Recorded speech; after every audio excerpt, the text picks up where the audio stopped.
Welcome to How to Take the Lead, the podcast where we challenge the myths and stereotypes of what it means to be a leader today and help you to succeed in post without compromise.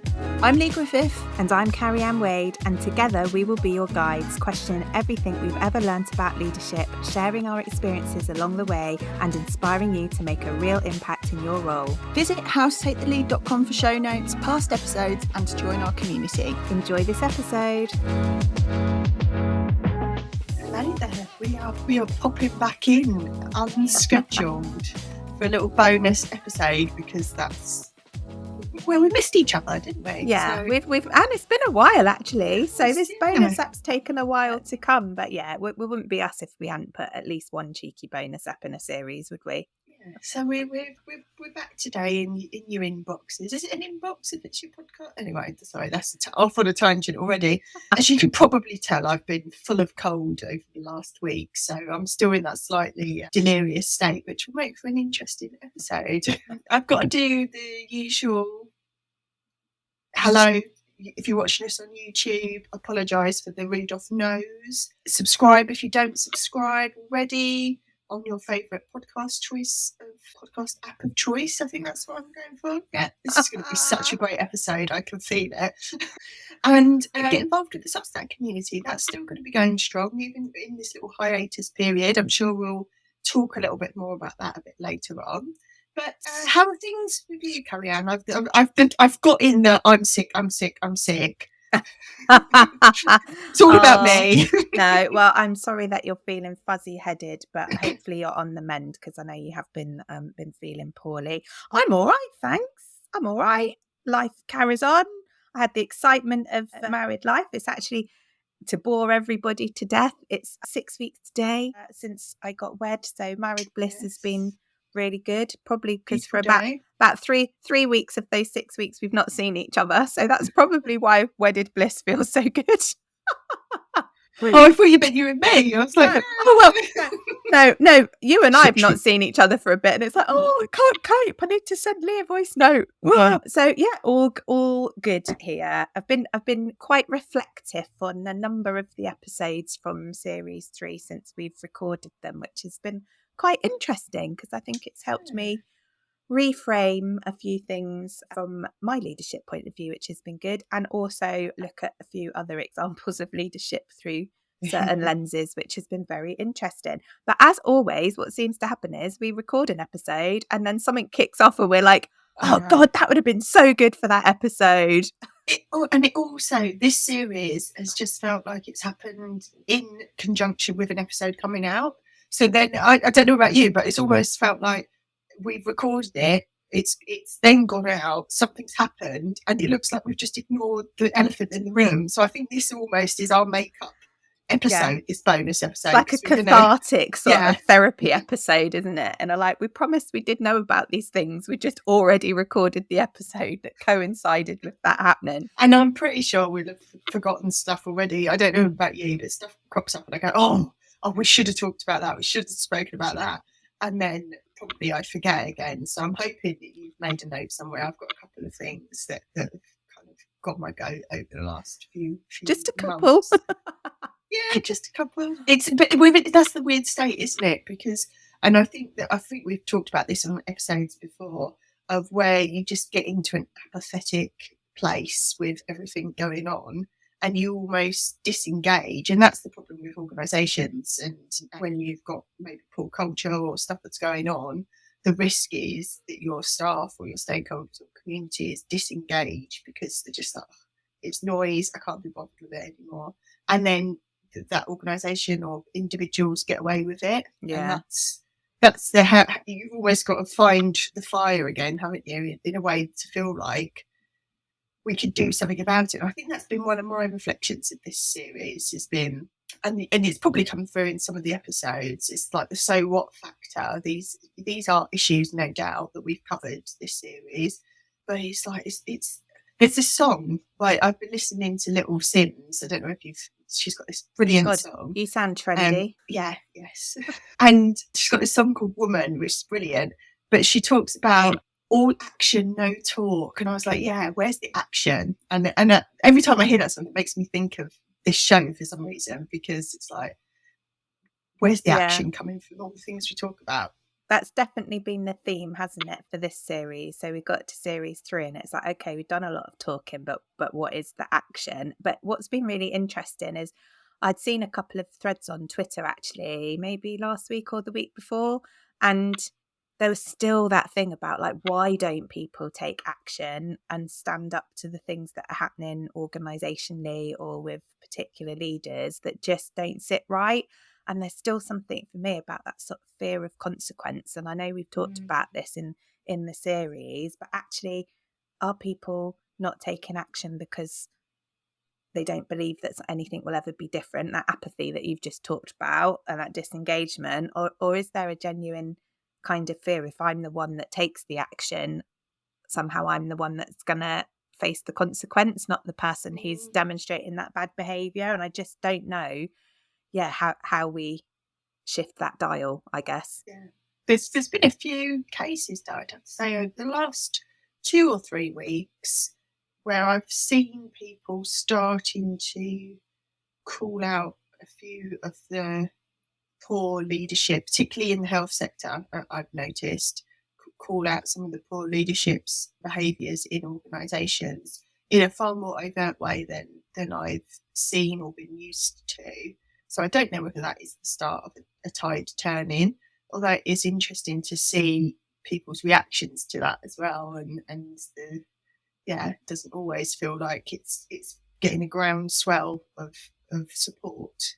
But I guess it has to start somewhere, doesn't it? So I'm going to be hopeful, like you said, that that's the seed of something that might start to really shift cultures in that particular sector. And I'm sure in other sectors, similar things hopefully will start to be called out or are being called out. But yeah, it's a tough one. It is a tough nut to crack. Is that the saying? It's a tough nut to crack, isn't it? Don't ask me. I always mess up my sayings. Yeah, sorry, you weren't the right person to ask with your Leisms, were you? But yeah, it is hard to know what the action should be. But I guess it's about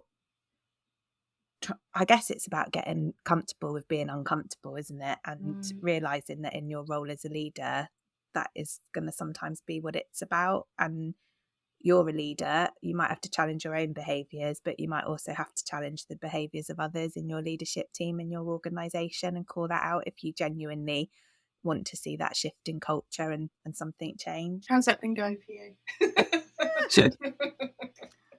I don't know if there's a signal. We're on YouTube. It won't help podcast listeners, but so let's go with so-so. Let's go with so-so. It is very interesting, isn't it, that a change in leadership can make such a change in a dynamic in an organisation. And I think changes in leadership, I'm going off on a tangent here. I was going to say, I think changes in leadership lead to uncertainty, and that's natural, whether that change is a positive or potentially not so positive change. So I think that uncertainty is sort of a natural thing to react to, because just changing one person in a team shifts everything, doesn't it? And so actually if you're in a team where there's lots of change, that can feel even more unsettling. I guess it's about how you individually are choosing to deal with that change, but also how as a team you let that affect your dynamic. And there's something for me about that worry that when you've spent a lot of time building a strong team and trying to shift a culture, that just one change in that team dynamic can have a really big impact, and potentially you see things going backwards before they progress forwards. So it's just how you manage that. Nothing's a linear progress, is it? It will have its ebbs and flows. It's whether it goes down to quickly dip up and how sharp that spike is, I suppose, isn't it? Yeah. But I think part of the thing, we've talked about this in previous episodes, that as a leader, if you're the person joining an organisation and you've got your own agenda, you've got your own intent and vision and all that kind of stuff, but entering in listening mode with a clear plan of the first thing I need to do is to understand the people and understand what people want from me and the organisation. And it's not about coming in trying to press your agenda from day one. There's ways you can get your agenda into an organisation, but there's such a mindset shift you have to do and preparation you have to do. I think it's naive for people to think they can just land into an organisation and go, this is how I want it to be. Yeah, and I think it's that conversation we've had previously around kind of taking people on the journey with you, which might take longer to get to, but fundamentally will be more impactful because those people are buying into whatever the vision is, the strategy is that you're trying to land with them, because they feel like they've been listened to, they've been engaged in it, they understand the rationale potentially for why something might need to change. So they're kind of part of it. And in some respects, they then have a choice, which is they get on board and they engage in it, or they don't, and they make decisions about how they handle that. I think if you don't put that investment into doing that engagement early doors, then actually you run the risk of far more people just going, yes, it's not for me, or, you know, I'm not, yeah, I'm not going to buy into this. So yeah, lots of, and you're right, I think in the health sector we are seeing more challenge, and we're seeing, I don't know if some of that's come from people taking action around things like pay awards and the industrial action stuff, and people just feeling that strength of like, no, actually I'm going to stand up for what I believe in. Maybe that's filtering beyond that pay debate into other aspects of healthcare, I don't know, but I'm still concerned that there is a fear factor, that people won't speak up because they're afraid. And if they're afraid, then to me that means it's because there's a culture of bullying and poor leadership. Yeah, well, there's that psychological safety episode that we did in series 2, was it? That goes to the heart of if people don't feel like they can speak up about things. On that point around psychological safety, sorry to interrupt you, because you're probably just about to get on a flow. No, there was something for me around that, and the owning your SHIT episode that we did, that I personally reflected on, because I experienced something at work that I found quite triggering, and I reacted to in the moment in a way that on reflection I was really disappointed in myself for the way that I reacted. And I mulled it over a lot afterwards, and I probably gave myself maybe more of a hard time about it internally than I needed to. But I got to the point where I was like, I feel like I need to address this in my team, because I wasn't proud of the way I reacted, and I didn't react in the leadership style and kind of approach that we talk about quite a lot, well, not quite a lot, all the time on this podcast. And it was quite interesting having that wider conversation with my own team, because I feel like me saying it as the leader of that team enabled other people to kind of open up about some of the things that had concerned them about the situation that happened. And was it a team? I mean, I know you don't. Yeah, it was not to go into. No, was it within your team a situation? That it was an organisational situation that was in front of team members. Right. So and so it was just, I don't know, I just felt like I probably never really as openly done that before with my team. That's not to say I haven't felt able to be vulnerable with my team and be open and transparent, but actually saying I reacted like this and I did this, and actually I've reflected on it and I don't feel very proud of myself.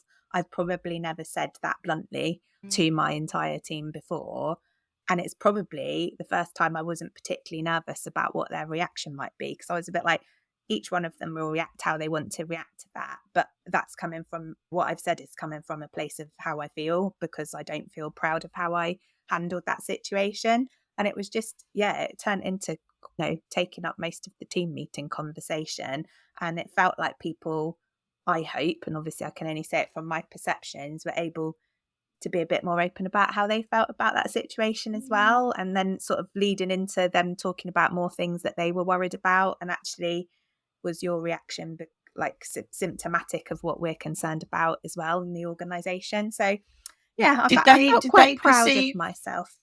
Did they perceive your reaction to be as you perceived it? No, not really. Actually, most of the team were like, actually, we're really pleased you reacted that way, because it showed that you cared. And almost a like, not a thank you, but like a well done. We're glad that you cared enough to react in that way. Some then with insight of like, but I can see why you wouldn't have felt like that was the right thing to do on reflection. And then I think a couple of people that I work more closely with probably more perceptive about why that made me uncomfortable, because I felt like I was demonstrating some of the behaviours that really I was trying to call out But I guess maybe depends on how closely in the team those people work with me. But yeah, maybe not. Yeah, not.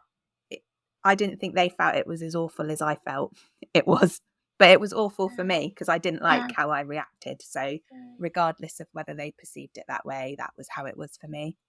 I asked that only because I'm really interested in people's perception on what is great leadership, how you demonstrate leadership. And I don't know, we've had a brief conversation about that TV show, Rise and Fall. Yeah. I don't know if I forced you to watch it. I don't know if you actually got around to watching it. I watched a bit of it. I haven't binge watched the whole lot because I hadn't actually quite realised how many episodes there were going to be, if I'm honestly. But I did watch a few bits of it. I mean, that for me was a show where, just people's perception of what power was, what leadership was. And actually, there was some behaviours that we called out on this show before, which people on that show were applauding when others demonstrated those and they saw them as assets and qualities of good leadership. So the really assertiveness, the belittling others, not poor behaviours, all of that kind of stuff. There was a whole conversation about, with one person, about assertiveness, and for them assertiveness was almost, they disassociated it with having empathy and compassion, and if you had that you couldn't be assertive. And it was fascinating but also quite scary, I suppose. We're thinking back to the bigger question of, is anything going to change? What's the tipping point of change? When we're seeing things through our lens, other people don't. And I'm not saying everyone should agree with our view of how leadership should be, but kind of they do. But that perception of what is leadership and the qualities of a leader, it's just, I mean, I could do a PhD on it, maybe. Maybe you should. I watched a couple of episodes of it after you'd started talking to me and having some of this conversation with me. And I do agree with you, but there was something for me around, it's really interesting in the way that show was created, in how some people's perceptions in one particular moment. So, I wanted that person to be more assertive, which was basically, I wanted them to have a go at that person. So behaviours that we don't like. Now, for me, that's not assertiveness, but for them, that was, they haven't asserted themselves in that situation. So I don't want to bring them up here because they're not assertive enough, and that other person is. But when the other person that they perceived to be assertive was then in their team or gang or whatever you want to call it, actually they were like, oh my God, they're such a bully. And I was like, yeah, but you just witnessed them being a bully and applauded them for being assertive. So I think some of it's about which, I don't want to say side, but which, how you're experiencing that. Because if you're experiencing it as an observer, you might think it's something different to experiencing it as somebody who it's being done to. So I just found it was fascinating, and maybe I should go back and binge watch it all. But yeah, it just, I do get your point. Like, what appeared to be people's perceptions of good leadership was probably the opposite of nearly everything that we've talked about. Or they want people to be assertive, but what they've actually witnessed is somebody being a bully. So is there just a misunderstanding of what some of those things actually mean in reality? I don't know, but it's very interesting. We pulled together a lot of language things around how we perceive certain words to mean something, and actually when you redefine it or reframe it, it can mean something very different. So I think if there's a second series, I almost see a spin-off show for us where we just dissect it, because there was so much in that. I'd love to know if anyone who's listening to this watched it as well, and what people's views of it were. But it links also. We had an episode in this series about power, and actually that threw up a lot of, for us at the time, it threw up a lot of questions and reflections, and I think we both went into that recording of that episode with one mindset, and came away feeling quite differently about the topic, or certainly feeling more informed and had a broader view, and a bit of a reframe. But there's really interesting conversations post that episode being published with people, and so I wanted to kind of throw a couple of these at you, because I'll go for one of them. Was we there was an interesting reflection from someone that power can be difficult to manage when it's someone who reports into you. And I reflected that our discussion was very much from a point of view as leader in a position of power and working with your peers and maybe people more senior than you. But actually, we didn't focus on the power dynamics that can happen of people who maybe are in your team or more juniors to you. And that can be a really tricky thing to manage. Yeah, oh my, that's a whole other episode waiting to happen, isn't it, in the Yeah. next series? Because you're right, we absolutely approached that conversation around you're the leader and how you manage the power that you have as a leader and how that manifests for you. But I'm sure we've all been in situations where the power dynamic has been very different, and we are still leaders, but the people that we're leading maybe demonstrate their power in different ways, and that can become really challenging. And I guess it is about how you harness some of that, and you're open to that and think about what that means in terms of impact for you, your team, for them.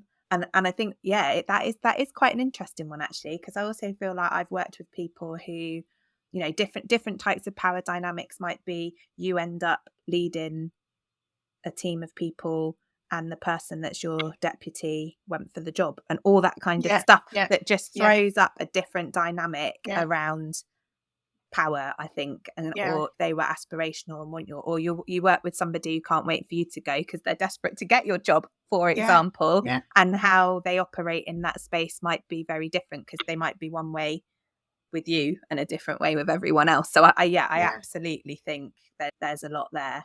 And I think performance management and power is also quite an interesting one in terms of the dynamics that can create if you're feeling that there's capability issues or you need to performance manage somebody, but actually maybe the HR process disempowers one person or the other.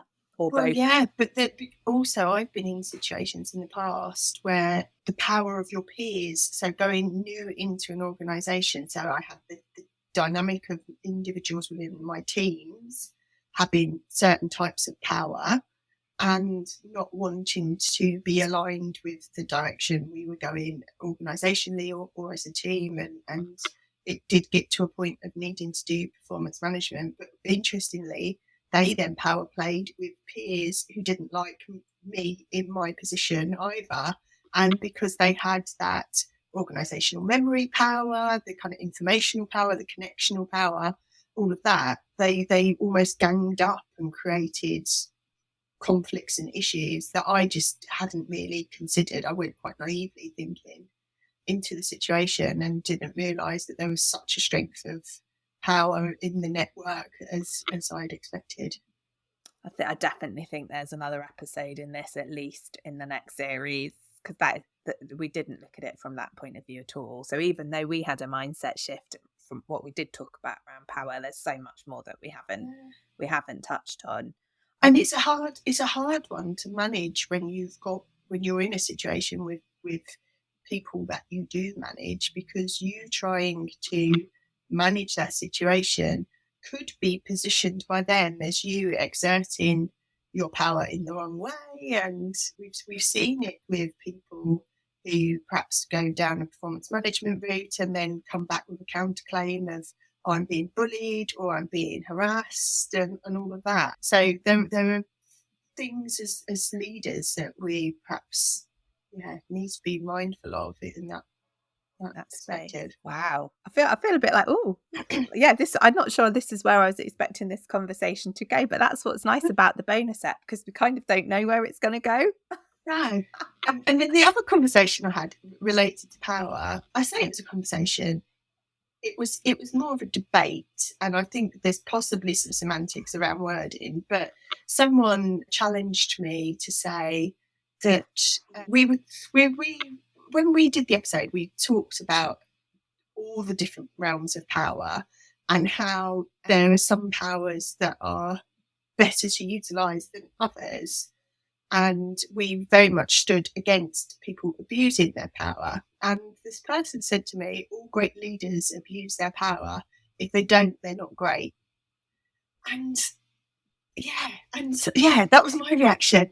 And we got into quite a hefty debate about it. And I think it's probably perceptions of abuse of power. So I don't disagree that you need, as a leader, to sometimes be a bit tricksy, sometimes play up parts of your power to your benefits. That, you know, you have that strategic mind. You don't always do popular things. We've talked about that before. It's not about making friends all the time, and you're not going to win everyone over. Not everyone's going to agree with how you do things. But I think when I talk about abuse of power, I'm talking about someone who is willfully and almost doesn't care about the misuse of their power, and they do it in a sustained way that harms other people. Yeah, I think for me, when I think about abuse of power, I'm with you. There's something for me about the intent. So what's the intent behind the decision that you're making or the action that you're taking and the way that you're using your power? And if you have sort of malintent, then for me that's the abuse. You know, if you're using your power to restrict people's voices or disempower other people, then for me that feels like malintent. If you are using some of the different types of power that we talked about to further your organisation standing with your stakeholders or develop a network that's going to be of benefit to more people in your organisation, then I feel that's more like using your power rather than abusing your power. So for me, I do feel like there probably is a bit of a difference in the way I would perceive that, because I think where we got to in the episode was we all have power. There's lots of different types of power, and it's within our gift to choose how we use it. So for me, we should be being intentional about what we do with the power that we hold and how we can use that to have an impact. But I think if you were then being intentional to have a negative impact on someone else, that feels to me like that's an abuse of that power rather than using that power. Yes, agreed. So the counter argument that this person was having with me was, even if you look at people that we would say were potentially great leaders, some of these are political, Tony Blair, Obama, for example, but there'll be others, they will have done things to drown out other voices, to position themselves in a more favourable light to achieve an end goal. They will have disadvantaged other people in certain situations. They'll have teams that do that on their behalf. Does that undermine their great leadership, knowing that? God, this is a debate that I guess it's about the consequence, isn't it? The consequences of the decisions that leaders take and the way in which they operate, and whether God, it's just going to sound really twee though, isn't it? Whether the good that comes of that outweighs the negative. And it's really hard in that political space to think, to be neutral about it, isn't it? Because we'll all have political leanings one way or the other, where we'll go, well, Obama doing this I think is brilliant because by doing that he's amplified and given a platform to someone else who needs it more. But if it had been Boris Johnson, I'd have probably had a different take on it. So yeah, it is so nuanced and really complex, isn't it? Yeah. So it was an interesting challenge. I think there's probably some semantics of wording there around abuse. I wouldn't say someone who's Boris Johnson's abused his power. It was sustained, it was intentional, it was all of those things. I don't see him as a great leader. Other people do because they voted for him. No, because we perceive good and bad in different ways based on our own experiences and what we're trying to achieve. And as we were thinking about doing this bonus episode, I was like, the owning your shit and the power episodes really sort of landed when then things were hitting the press, as you say, like just after. And we had like Elon Musk's been a long-standing and sustained issue. Dominic Raab, Plaid Cymru, like with Adam Price. And that's just funny how that's played out, because originally much of a Dominic Raab in terms of resignation letter, originally he wasn't going to stand down, and then people kicked off and was like, this is showing really poor leadership, how can you still be there? He dug his heels in, Now he stood down, and in his resignation letter said, I wanted to stand down, but people convinced me to stay. I mean, what does that say about somebody's integrity? And anyway, whatever. So I feel like all these things sort of happened around that kind of owning stuff and power episodes that then all sort of played out. Yeah, the Dominic Raab afterwards was fascinating, because that use of, actually, that people were talking about his kind of coercive power that he was using and abusing, but his responsiveness, A, he didn't own his shit at all, but B, he very much did that questioning of people moaning if he challenged them about the quality of their work and stuff, which always plays back to the point we were talking about a bit earlier around how do you manage your teams and people who work for you if you have a disagreement. I just thought that whole situation was the report, the people's reactions to the report, his lack of owning it and very much deflecting it as if I'm resigning on the principle of I said I'd resign, but actually I don't. I think we're in a very dangerous place that I've been made to resign. It's just really quite poor. Yeah. But then it's funny how I was trying to think, like, is there some good examples? But now I'm reflecting on what you've just told me about the debate that you had, and I'm like, maybe they're good examples because you only see one side of a situation, particularly stuff that plays out in the media. And I went into a weird direction with my good example, because I went for Edward Enninful, who's the editor-in-chief of Vogue. Yeah. Because I feel like we talked about making your voice count, and we've talked about using your power for good intent and all of that kind of stuff. And I feel like he has done a lot to provide a platform to people who might not always in that arena kind of get the spotlight shone on them in such a positive way. You know, the most recent examples around the disability issue that he launched, but he's done it with NHS, he's done it with, race and culture. But now I'm like, well, I think that's good, but maybe there's other stuff that he does that none of us get to see. I don't know, like that maybe isn't so good. But he was my kind of, don't know what it's like exactly to work with. Exactly. So there was a bit for me about, like, I kind of thought I've got to have somebody who I perceive to have done something good. But now we've started recording this episode, I'm going to question everything. But then always that plays into the points that we've said before around, you need to get a variety of perspectives. You can't just go with your view of the world or be in your echo chamber of, you need that diversity of thought, you need that diversity of challenge, diversity of perspective, because that's even diversity in the information that you choose to have come to you as a leader, all of those things, and then how you triangulate everything that you see and you hear and you touch, and use all your senses, because that's the only way that really you can take informed and intentional steps. Sorry, you're looking at me waiting for... Sorry, I thought you were going to carry on. No, I thought you were like part way through.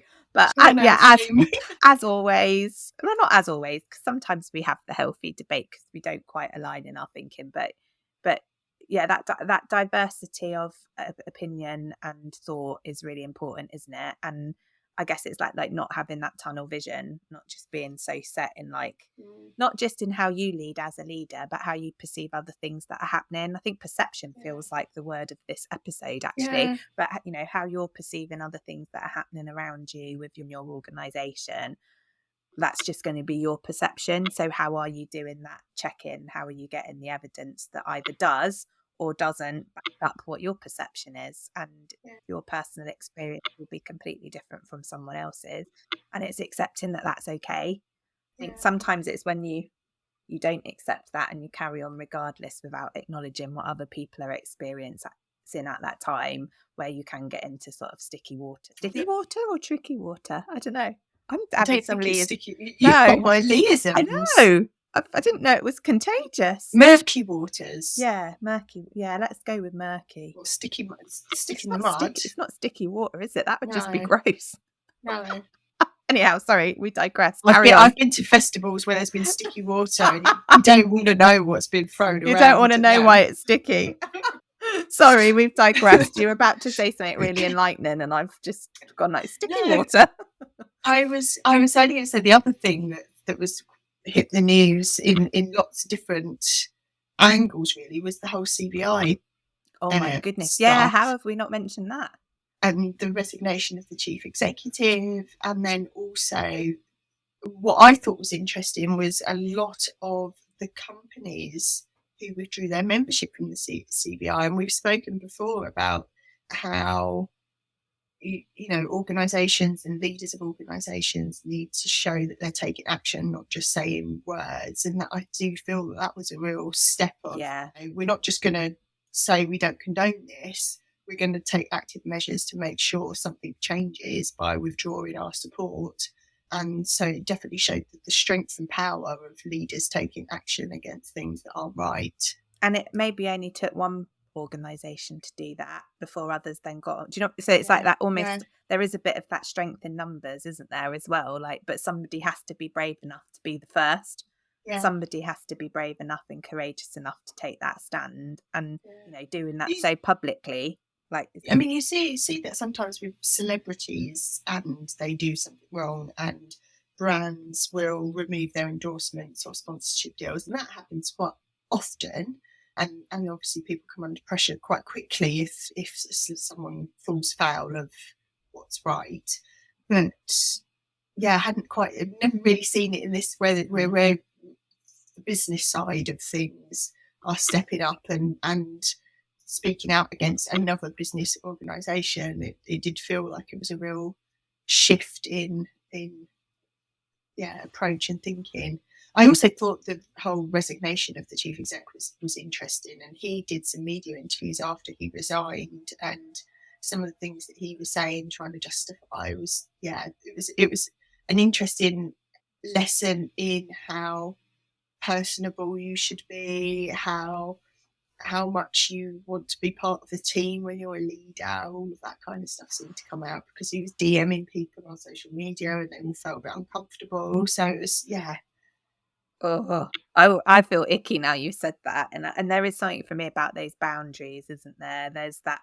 It probably is a very fine line between creating a culture or a team that feels team spirited and supports each other and all of that stuff versus just overstepping the boundaries around how you interact and kind of deal with people. And again, it's about intent, isn't it, as well? It's like you're doing that for your own benefit. You're not considering the impact it has on the other person. So yes, there's been quite a lot of interesting things that definitely felt aligned to the stuff that we were talking about this series. Did we jinx it? I don't know. It's hard to.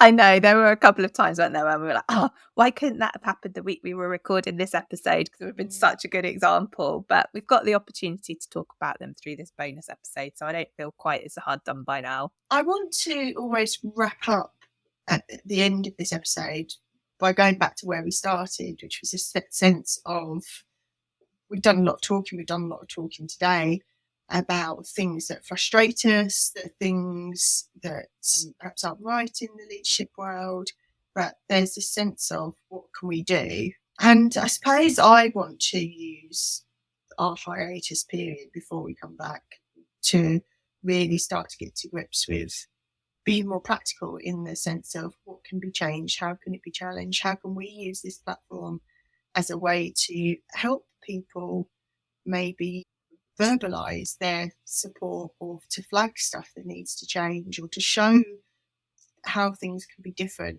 Yeah, I don't want us to come back for season 4 and just feel like we're talking again, as much as I love to talk to you. And I think I think for me it's about what practical things can we be offering to people by way of changing their mindset, doing something differently as a leader, expanding their thinking around leadership, maybe doing something differently, helping them to find the courage or the confidence to challenge or act in a different, I don't want to say act in a different way because I want people to not be who they are, because that's the whole point of what we talk about. It's like be yourself, but maybe to speak out or to challenge poor behaviours. So we started to shift into that space in some of our Substack community. I think we've put prompts in in all of the kind of afterthoughts of each episode that we've been sharing with people. And I know we've got other sort of practical things we want to put in place to try and support leaders. but it's hard because I also reflect on the fact that it feels like this is quite a busy space to operate in, and there's lots of, as you say, lots of thoughts about leadership and how you should or shouldn't do leadership in lots of thought leaders, lots of opinion pieces, but how do we move it to the next stage of somebody? Like we just said, sometimes it just takes one person to take action. How do we move it to that space? I'm not sure I quite know the answer. No. So answers on a postcard or a tweet or an Instagram DM. Yeah, however you want to get in touch with us. But we have talked with some of our community, haven't we, about what would be beneficial for them in the future in terms of what value we can add. And some of that was about those opportunities to seek support from other people and connect with people who are like-minded and maybe have some of those discussions and get some of that kind of insight from other people to consider then how they might approach different subjects. So I think there is a will out there from some of our early blossoming community about other things that we could do outside of the podcast that people feel would help them with their leadership journey. Great. So all the details if you want to get involved in anything we've talked about, but also if you've got the idea that you think is going to start to change things, let us know. Go to howtotake.com. You'll get all the links to all the various things we've mentioned. You'll get all the back episodes of this series and the past 2 series as well. We'll be back. We're going to have a little summer break now. We'll be back in end of August, early September, I think, isn't it? That's the plan. Series. So if you've got any suggestions or ideas for topics you'd like us to cover, also send us your good and bad examples of leadership in action. We would love to see that. We'd love to kind of add to our case studies of things that are happening in the real world, as it were. Yeah. Anything else? And a plug to get over on the Substack community, because as you said, between series we want to actually do some stuff. So there'll be things launching in there by way of conversations, opportunities to get involved with other people who are part of the community and ask us anything as well. So we've got the Ask Us Anything sessions that we're going to do just for our Substack community. The book club, we are working on what the first book is going to be. So if you want a summer reading list or something to get involved in, so you can come back in the autumn with a renewed energy, get involved. www.howtotake.com. So that's it, I think. I think that's our little pop-in. A little pop-in. 45 minutes later. Nothing's ever short with us. Nothing's ever quick. We're like, right, no, actually, now you've mentioned that, let's talk about something else. I'm sure as soon as we stop recording this, other things that we should have actually discussed today will come to mind. But who knows? We may or may not pop up for another little cheeky bonus at some point. If only just so that we can socialise and summer soiree with each other. Right, until then, enjoy your summer. Take care. Take care. Bye.